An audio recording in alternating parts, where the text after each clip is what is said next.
Ibig sabihin, sir, bawal po akong mag-drive ng automatic car dahil empty po yung nakalagay sa license ko?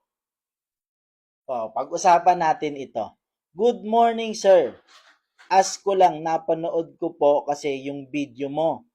Now ko lang po nalaman, ibig sabihin, sir, bawal po akong mag-drive ng automatic car dahil manual transmission po yung nakalagay sa license ko, empty. Paano po ito ayusin sa LTO if ever? Ito yung isang follower natin na nakapanood ng ating video na nakita niya na sinasabi natin na pwedeng mag-drive ng automatic car yung merong manual transmission. Pero nakita niya dun sa likod, wala siyang automatic car or automatic transmission, yung 80 na nakalagay dun sa likod niya. Ang nakalagay lang, empty lang. Walang manual transmission. So, tinulungan natin siyang hanapin yung manual ng driver's license.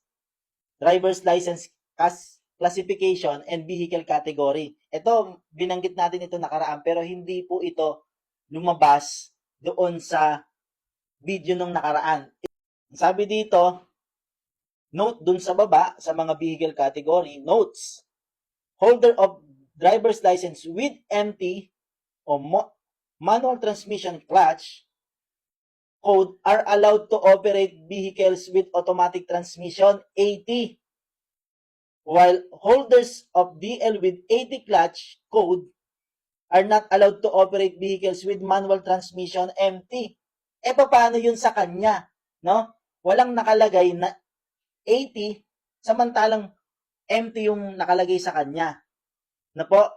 So, ibig sabihin, dapat pala, meron kang 80 automatic transmission dun sa classification ng vehicle sa likod o ng clutch ay kung meron kang empty, yung manual, meron ka dapat 80, di ba? Kasi sabi dito, holders of driver's license with empty clutch code are allowed to operate vehicles with automatic transmission. Pero nung tignan po dun sa likod ng kanyang driver's license, walang nakalagay na 80. So kung pagbabasehan itong driver's license niya sa classification or yung clutch code, pwede siyang hulihin ng enforcer. Wala doon sa likod ng driver's license niya. Pwede siya ngayong hulihin kung hindi alam ng enforcer yun dahil wala doon sa vehicle category.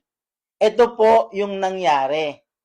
Sabi niya, sir, na-open ko na po yung portal ko. May 80 po pala siya, may automatic transmission po pala siya. Pwede ko naman po ipakita yung portal ko kung sakali po, di ba? Ayun. Sabi dito, maraming salamat talaga, sir. So, nagpapasalamat yung isa nating follower dahil pagdating dun sa kanyang portal, nakita niya na may automatic transmission. Yung kanyang driver's license. Sa mga bagong kukuha ng driver's license, sa mga magre-renew, sa mga mag-a-upgrade, tignan nyo pong mabuti yung likod ng vehicle category, yung clutch code, kung kumpleto bang nailagay. Kung manual transmission, dapat may nakalagay po yan na automatic transmission. Holders of DL with empty clutch code are allowed to operate vehicles with automatic transmission or AT. So, dapat inilagay din yung AT kung merong manual transmission. Ang wala lang, kung automatic transmission, AT, hindi pwedeng lalagyan ng empty o yung manual transmission. So, nandito pala siya sa classification ng vehicle category. Sa ating mga kukuha ng driver's license, or yung nagtataka o yung magtatanong kung empty lang ang nakalagay, i-check nyo po sa likod, empty lang. Pwede pala tayong mag-drive ng automatic transmission. Kahit walang AT. Paano? Tingnan nyo po dun sa portal at pagdating kung may aayusin kayo sa kung may ayusin po tayo sa LTO, pwede natin ipaayos, ipacheck, ipakita yung portal at itong batas na ito na nasa manual ng driver's license para maiayos po yung clutch code ng ating mga driver's license. Para magamit natin yung automatic transmission na clutch code natin sa ating mga lisensya. Sana nakatulong po tayo sa inyo at nakapagpaalala doon naman sa iba na may ganito din pong kalagayan. Road and Machine Care, laging magtagubilin at laging maging caring sa ating pagmamaneho. Muli po, salamat po sa Diyos.